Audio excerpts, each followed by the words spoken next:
Hey guys, so in this video, I'm gonna be talking about how I literally almost got killed slash trafficked at an abandoned hospital.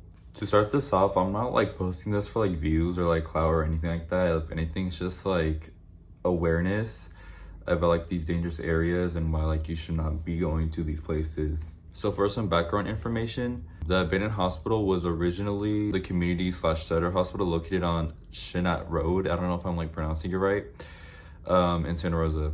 It's made up of 4 properties, which includes the hospital, the Port Farm, which is across the street, which was a psychiatric center, a juvenile facility, and a TB hospital, which was used to treat tuberculosis. So the facilities were in use from 1847 until 2014. And guys, there is a reason why trespassing in these places is illegal and dangerous. Like guys, like that's why those signs are there. So first, especially in the hospital, there's asbestos, which is like really toxic for you if you breathe it in. And that's why there's signs like all over the place telling you like not to be in there, because you're literally breathing asbestos. Even like wearing like COVID masks or like any like your shirt or something, it's not going to protect you from that. You need like special masks to like help you not breathe asbestos.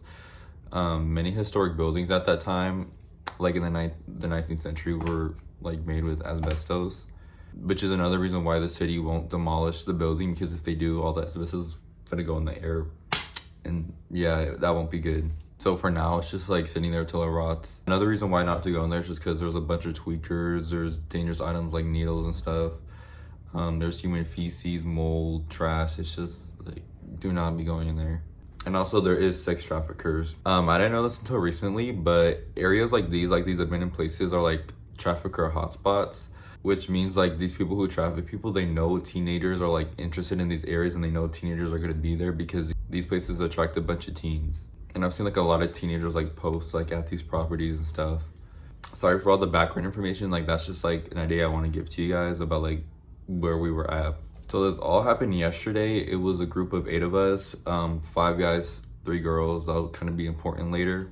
So the plan was, we knew that the hospital was heavily guarded and that there would be a lot of security. So we decided to check out the abandoned farm, the psychiatric place, and then the juvenile center and the hospital, since there wasn't like any security there.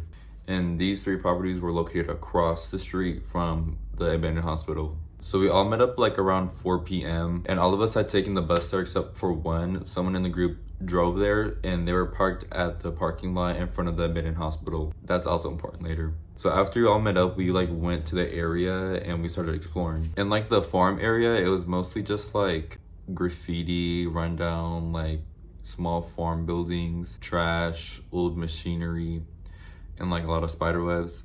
And also, so when we were in one of these buildings, it was kind of split into like 2. So there was like one part of the building, and then there was like a corridor, and then there was a second part. So as we're in the first part, and then we can see like out of like the opening into the second room, and it was like split into like 2 tiny rooms. And I remember as we're going there, we hear somebody say, "Hey," and y'all, we sprinted out of there. Like we all ran. It was like 8 of us. We done ran out that barn. And that should have been my first sign to just like not explore that at all. Like I don't know why we kept exploring, but we did. But I should have left after that. But we never saw the guy, so we don't know what he looked like or like if he had anything on him. We just heard his voice, so it was probably like somebody just like somebody like squatting there. So we explored the rest of the buildings, and it just like wasn't much. So we decided to go to the psychiatric center, which was, well, I'm not for sure if it was like the psychiatric hospital, because like none of the buildings were like labeled, or like there wasn't like anything on Google Maps to like label them. So this is just like what I'm guessing based off like how it looked like. So to get to that other building, we walked this trail nearby the farm or whatever, and it like led us to like this water thing. I don't know if it's like a canal or something. Like I'll have a picture right here, but like yeah, that's like where we went. The canal thingy had like a lot of graffiti on it. It was just like, it was cool. So there was a shortcut to the facility. If we had just like walked up like this whole thing, it would lead us there, and it would like lead us to the back of the building. So that's what we did. So once we get there, so you'll see like right here, I'll like put like what it looked like. So there's like one like smaller building, like the size of like 2 classrooms, and then a bigger building like in front of that. So for the bigger building, all like every single door was locked or like barricaded, so you couldn't get in except for like the smaller building. So if you like, so we walked to like the side and we could see that 2 windows were shattered, so like okay, easy entrance. But like from the looks of it, like we could see like from the outside there was already like a bunch of flies and it smelled really bad, so I look thought like something was like dead in there, or like yeah, like there's definitely shit on the ground. Something was dead. So we all hopped the window to get in, and honestly, like none of us knew like what we were breathing in there because it smelled really bad. And there's just like feces, there's trash, there's needles, graffiti, wigs, writing, moldy food. Just like it was a free so bike. nasty in there. I don't know why I went in there, but yeah, we were all like this, like covering our nose. So like the way the building was like laid out was, it was like a main room, and then there was like separate mini rooms like surrounding it. And so we're looking and we get to like the bathrooms area, and my friend like she really wanted to like go in there and like see what there was. So it was like me and like 2 other people. So we tried to open the door at first and like it didn't open, so like, oh, it's just locked or something. Yeah, we're just like looking around, we're all going like our separate ways, and I go into like this pink room, and that's like where the wig was. There was like some cool art in there, but it's just like, it was like kind of weird, like why is there a wig in there?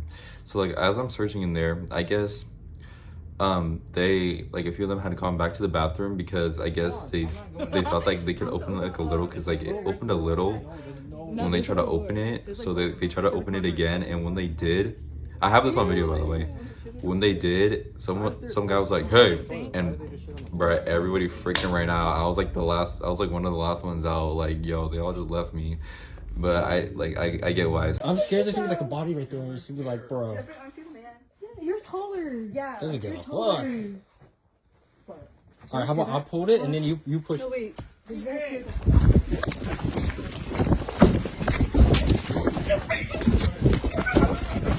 So after that happened, like everybody like ran through the door. We didn't care like what we stepped on. So we get out and we like run down the driveway a little. We all recruit. And like as we're running, I'm like, guys, like what was there? Like what happened?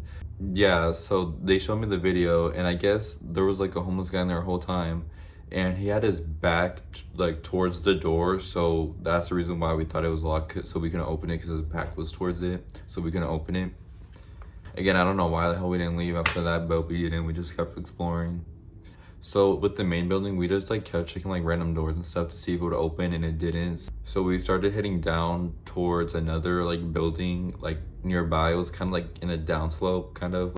Everything was on a hill, so up here was like the building we just ran out of, and then down here was like the big building, and down here was like another building things. I think down here was the juvenile center, but I could be wrong. But once we got down there, like everything was still locked. Like we tried to freaking pop up like a second story window, but that was like too much work. So we low-key just, it was like right next to the sidewalk too, so we just like went to the sidewalk and then started like walking up the road. So we're on the sidewalk trying to figure out like what we're gonna do like after this. So basically we decided that we were gonna go downtown and just like get some snacks and stuff, because later we were gonna go to our friend's house and have like s'mores and stuff and hang out and go on the trampoline.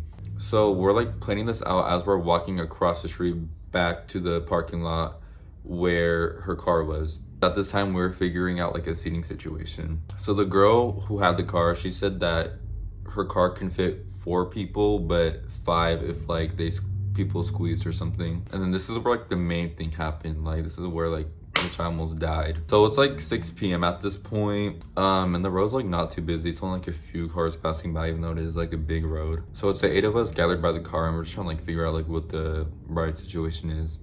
And as we're talking around the car, this black mid-sized SUV rolls up, the windows down, and there's a driver and there's a passenger.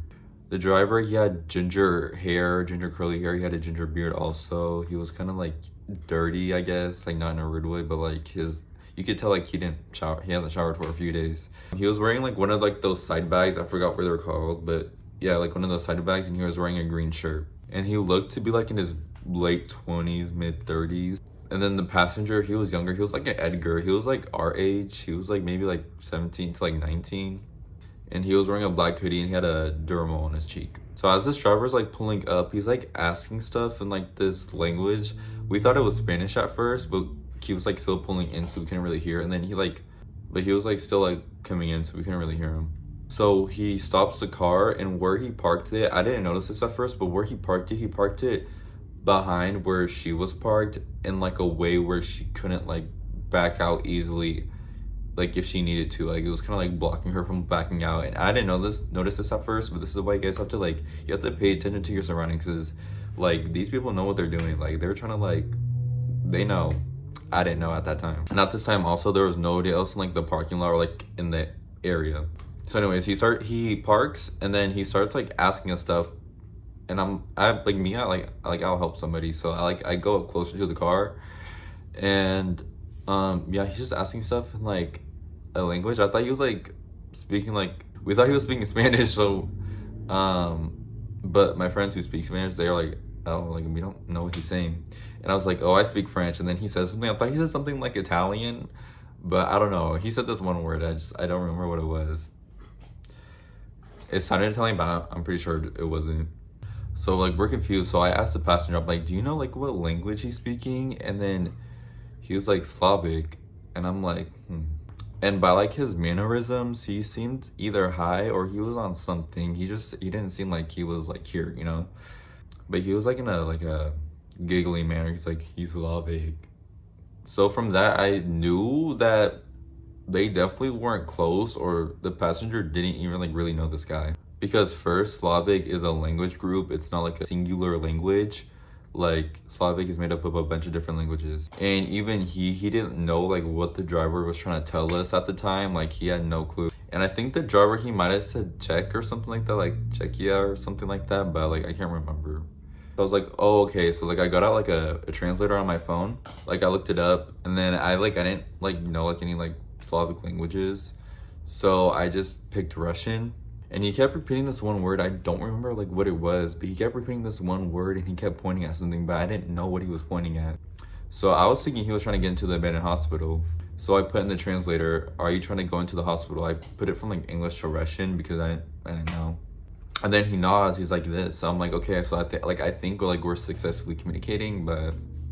And I remember at this time, like I was like showing him like my phone, like the translation, and he like tried to like grab it. I was like, no, I don't got nobody on my phone. But this part confuses me is because Czech and Russian, they're both Slavic languages, but Czech uses the Latin alphabet and Russian uses like the Cyrillic alphabet. So the two are like, you can't read the other one, you know, because they're two different alphabet systems. So unless he knew Russian or he studied Russian, he wouldn't have been able to read the translation. So that's why I'm thinking that like he was lying or something about like understanding it. I remember mentioning that we were trying to find we were trying to like figure out a writing situation, and I remember he started counting us like this, and I was like, what? He like signaled us like get in the car. He was like because there was there was 3 seats in the back. He like signaled us to like get in the back, and we're like, no, like we already knew that was sketch. And I know this all like sounds crazy, but I swear this happened. And then I remember he started like doing this to me, like saying something, like staring at me with like these crazy eyes. And I'm like, I don't know if he like put a spell on me or something, but there was something wrong with him. But yeah, he was just like doing this, saying something in Czech.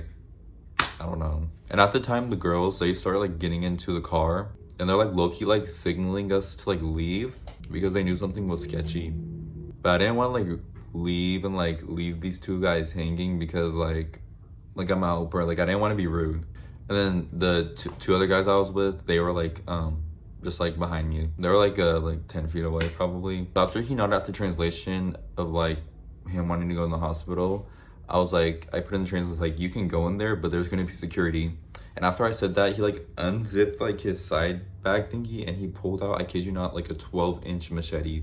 Like I kid you not, like this big and like 3 inches wide. Like that shit was huge. And that should have been my sign to get the fuck out, but the thing is, he put it back, so I was just thinking like, oh, like he's just showing like what he's gonna defend himself with. I don't know, like maybe to scare off security. I don't know. And I know I keep saying that should have been my sign to leave, but guys, I was just trying to be nice. But also the girls were still in the car, so if I had ran at that moment, I don't know if he would have like started like chasing us, or like if the girls like left while we were running. Like I don't know if he would have chased them. I didn't want that to happen. Or like if we like try to all go in the car, I don't know if you like try to come out and attack us. So I just like kept calm. I just like stayed there with the 2 other guys. And I looked back at the cartoon. I could see their faces, like they were like freaked out. I'm like, oh. Like you could tell like they wanted us to go, but I still tried to help him because I saw him put the knife back and he had his hands free. So I was like, okay, like I don't think he's like trying to hurt me. So I remember that we agreed that we were gonna make 2 trips to In-N-Out. So she would drop the girls off and then she would come back for us. And I remember as she was like backing out trying to leave, he got like mad. He's like, but it's just like, well, like you're blocking like their way. So I remember after that he moved more straighter so they could get out. And he keeps repeating this one word and he keeps pointing at something like I don't know what like you're pointing at. And like the passenger, he's still out of it. Like he's just like, you can tell like he was on something. He was just like, he was off the planet. But like what I was like really confused about was like how does this kid like know this guy? Like they don't speak the same language, allegedly. So it's just like, what is their connection to each other? And also I remember like asking like the driver and the guy in the passenger seat if they could like translate or something like that, and they're both of their phones were dead, so that was also kind of sus to me. So now I'm like having like the urge to leave because like nothing was like going anywhere. Like I was just like, we were both clueless, or I was clueless. And I remember like the driver started doing this, and I was already close to the car, and then he like looked at my friend next to me and he started doing this. So my friend like starts getting closer. I was like, nah, like this is sus. So like my other friend, he starts walking closer, and now we're like kind of side to side. He's like a little more back than me. At this point, we're like, I'm like 3 feet away from the window. He's like 4 feet away, and he keeps signaling us like come closer like this. Like he's like demanding, and I'm like, nah, like I feel like he it definitely seemed like he was like gonna try to grab us or something. So I just told him like, nah, like we're good, like we're just gonna go home, like we live nearby. And you know, like when somebody got like crazy eyes, or like when someone's like psychotic, like they have like those like they have like the weirdest eyes, like you know something's wrong with them. But also like it seemed like he was really focused on the friend that was next to me. So after like we kept like declining, I could see like he was getting like angrier, and I was like, guys, like let's just go. So right when we're about to go, he opens the car. He gets the machete, opens the car, and starts chasing us. So he's chasing us with this damn 1-foot machete, and we're like running down the road. So like 2 of the guys, they like ran through like the tree-ish area next to the sidewalk, and I just like ran on the sidewalk. So we were kind of split up for a second, and I guess he was chasing like the friend he was like eyeing down. We keep running down the road, and I could see like they cross the street, so I crossed the street too. No sidewalks, no nothing, bitch, we bolted. And so they're like running back to the abandoned juvenile center, and so we all like merge, like we all meet at like one point, and then we start going like up like this hill basically. It's not like a hill, but it's like a steep upslope, and we were like sort of like behind the building, like you couldn't really see us from like the street. And me, I have like really bad asthma, so I can't run for more than like 15 seconds without being like out of breath and like dying. So what I was only worried about was if he was like chasing us still, or if he was gonna drive by and see us like up the hill somehow and like start chasing us from there, because I couldn't run anymore. So as we're up there, we see like there's a little opening, like there's a fence separating like the abandoned property from like this other property. So we like go through like that little opening. It was like a broken fence, part of the fence, and we go through that, and we hide behind the fence of the property next to the abandoned facility. And then I would say we sat there for like a good like 10 minutes, 8 to 10 minutes. And then we're calling our friends to like tell them like what was happening. And I wasn't scared at the moment. I was just in shock. I was just like, what the fuck just happened? But I really think it was like my adrenaline, like my fight or flight. Like I didn't feel anything else rather than just like getting away. And I didn't want to leave the area to check if they had left, because if they didn't leave, or if they were driving, like if they're doing like loops around to see if they could find us, but we just stayed where we were. So after heading for a little, we like go into like the parking lot of like, it's like a residential apartment building, I guess. And we like just go into the parking lot, which is behind the building, so you couldn't see us at all from the road.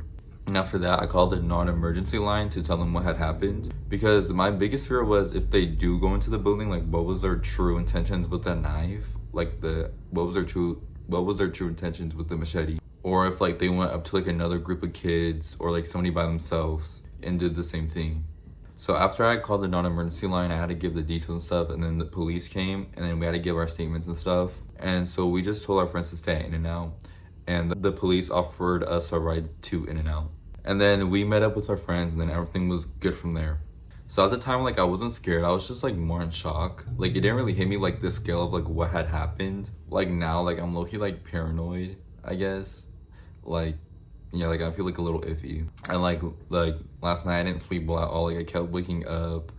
Like I just was not sleeping comfortably. And I wholeheartedly believe like he had like some malicious intent with this. I don't know if he was like, I don't know, there was something wrong with him. Like, yo, I don't know if he was like trying to like traffic us, or if he was just trying to like kill us, injure us. Like I don't know like what he was planning to do with that big ass machete. And I know this sounds weird, but I'm kind of glad that it was me in this situation and not like any of like my other friends, you know, because I know like me and the guys, like our instincts like are on point. Like we can like go, like we can run, but I don't know for like other people. Like I'm glad like it was me and just like not like someone else, you know. Like I'd rather it be me in that situation than like someone else. Something that also kind of scared me after was like the possibilities of like what could have happened. Like what if he like grabbed me while I was like trying to like show him the translator, or what if he had just like stabbed me like right then and there, or like what if he just like ran out and started attacking all of us, or like if we like accepted the ride with him and like got in the back seat, like who knows what happened. Like that's scarier to me. But yeah, this is really just like a warning for like any teenagers out there, or like really anybody. Like do not go to these areas. Like they're not like they're private for a reason. Like it's illegal to go in there for a reason. Like they don't want you in there because it's dangerous. Like there's like weirdos in there, there's traffickers, there's bad shit. And and also like I remember after I posted like the story, like everything that happened, like so many people like slid up on my story and like told me like they had similar experiences. Like they would like find like blood, or like they would find like, or like homeless people like will try to attack them and stuff like that. Like do not go to like these spaces, y'all. I know it sounds cool, but it's not worth it. But yeah, this video is not like to promote any like activities of the sort that we did. This is more of like a warning. Like do not go to these places. Like these places are guarded off for a reason. Like I just don't want this to happen like anybody else. Like it's scary. Anyways, thank you guys for watching. That's so this is basically how I almost got trafficked or killed at an abandoned hospital. Anyways, I hope you guys enjoyed this, and I'll see you guys later. Bye.